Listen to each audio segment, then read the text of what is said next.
Situ से संबंधित मनरेगा एवं निर्माण मजदूर यूनियन जिला कमेटी मंडी की बैठक आज सीटू ऑफिस मंडी में आयोजित की गई, जिसकी अध्यक्षता जिला अध्यक्ष गुरदास वर्मा ने की। बैठक के दौरान संघ ने केंद्र की मोदी सरकार द्वारा मनरेगा योजना के बजट में की गई कटौती के कारण मजदूरों को निर्धारित 120 दिनों का रोजगार नहीं मिल रहा है और इस वित्त वर्ष में अभी तक 25 से 30 दिनों का ही रोजगार मिल पाया है। इस पर चर्चा की और केंद्र सरकार ने जो नया सिक्योर सॉफ्टवेयर लागू किया है उसमें अधिकतर कार्यों की सीमा निर्धारित कर दी है। वहीं बैठक में केंद्र सरकार द्वारा सभी सामुदायिक कार्यों में मजदूरों की ऑनलाइन हाजिरी का आदेश जारी किया है, उसका भी सीटू ने विरोध जताया। यूनियन के महासचिव भूपेंद्र सिंह ने कहा कि मजदूरों को 350 रुपए दिहाड़ी दिया जाए और मंत्रिमंडल गठित होने पर श्रम मंत्री को मांग पत्र सौंपेगी और 15 जनवरी से मनरेगा मजदूरों की मांगों के लिए हस्ताक्षर अभियान शुरू करेगी तथा निर्धारित 120 दिनों का रोजगार लेने के लिए सभी मजदूरों से सामूहिक आवेदन करवाए जाएंगे, जिन्हें 30 से 31 जनवरी को खंड विकास अधिकारियों को सौंपा जाएगा। मैं भूपेंद्र सिंह हूं और मनरेगा और निर्माण मजदूर फेडरेशन हिमाचल प्रदेश का महासचिव हूं। आज यहां मंडी जिला कमेटी की जो बैठक है वो आयोजित की गई, जिसमें मुख्यतः जो मनरेगा के अंदर मजदूरों को काम नहीं मिल रहा है उसके ऊपर चर्चा की गई। दूसरा, जो मनरेगा मजदूर जो पहले जो राज्य श्रमिक कल्याण बोर्ड के सदस्य हुआ करते थे, उनको अभी 12 दिसंबर की एक नोटिफिकेशन के तहत उनको उससे वंचित कर दिया गया है। तो इन मुद्दों पे आने वाले समय में जो हमारी यूनियन है वो पूरे प्रदेश के अंदर और मंडी जिला के अंदर एक हस्ताक्षर अभियान छेड़ेगी और आंदोलन छेड़ेगी। सबसे पहला मुद्दा ये है कि जो मनरेगा के अंदर 120 दिनों का जो रोज़गार मिलने का जो प्रावधान है हिमाचल प्रदेश में, अभी तक जो औसत है पूरे मंडी जिला की वो 25 से 30 दिनों का ही रोज़गार इस वित्त वर्ष में अभी मिला है।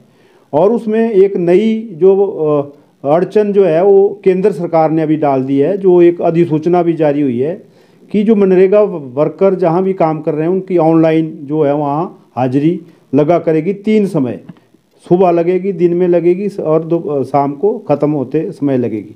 और वो हिमाचल की टोपोग्राफी के हिसाब से हिमाचल में उस तरह का सिस्टम अभी उपलब्ध नहीं है, सब जगह नेटवर्क नहीं होता है, कहीं नालों के अंदर कहीं साइड में जो काम है मजदूर करते हैं। तो ये जो फैसला है इससे जो काम मिल भी रहा था उसमें भी और अड़चन आएगी। दूसरी समस्या जो हिमाचल में अभी चल रही है, एक सॉफ्टवेयर जो हिमाचल सरकार ने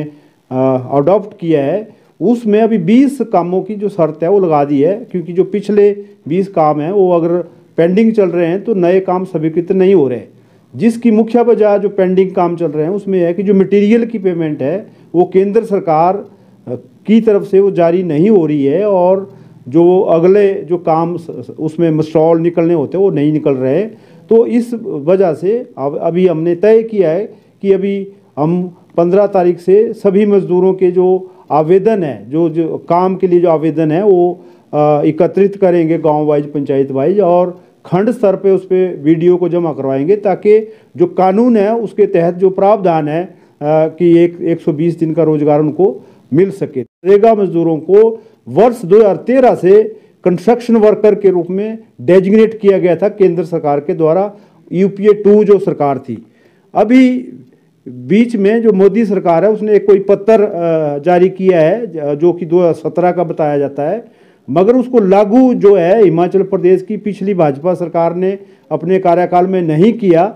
और अभी 12 दिसंबर को एक पत्र जारी कर दिया जिसमें मनरेगा मजदूरों को उससे बाहर करने का फैसला लिया गया और उससे ये संकेत गया है पूरे प्रदेश में कि ये जो फैसला है वर्तमान सरकार ने लिया है। तो मैं जो वर्तमान सरकार के अंदर जो मुख्यमंत्री और उप मुख्यमंत्री अभी बन चुके हैं, मैं उनसे भी मांग करना चाहता हूं कि इस पे जल्दी कार्रवाई करें और ख़ास तौर पे जो बोर्ड के सेक्रेटरी हैं जिन्होंने सरकार की अनुमति के बिना और बोर्ड की अनुमति के बिना 12 दिसंबर को, जिस दिन पहला दिन था मुख्यमंत्री ने जो ओथ ग्रहण करने के बाद ऑफिस में बिना अनुमति के जो ये पत्र जारी कर दिया है, इस पे इस सेक्रेटरी के खिलाफ कार्रवाई होनी चाहिए और इस पत्र को तुरंत वापस लिया जाना चाहिए और जो जिस तरह से मनरेगा मजदूरों को पहले से लाभ मिलते थे श्रमिक कल्याण बोर्ड के, वो जो लाभ हैं उनको जारी रखे जाए। इन दो मुख्य मुद्दों के लेके अभी 15 जनवरी से लेकर जो अभियान है वो पूरे मंडी जिला के अंदर जो है यूनियन छेड़ने जारी है। धन्यवाद।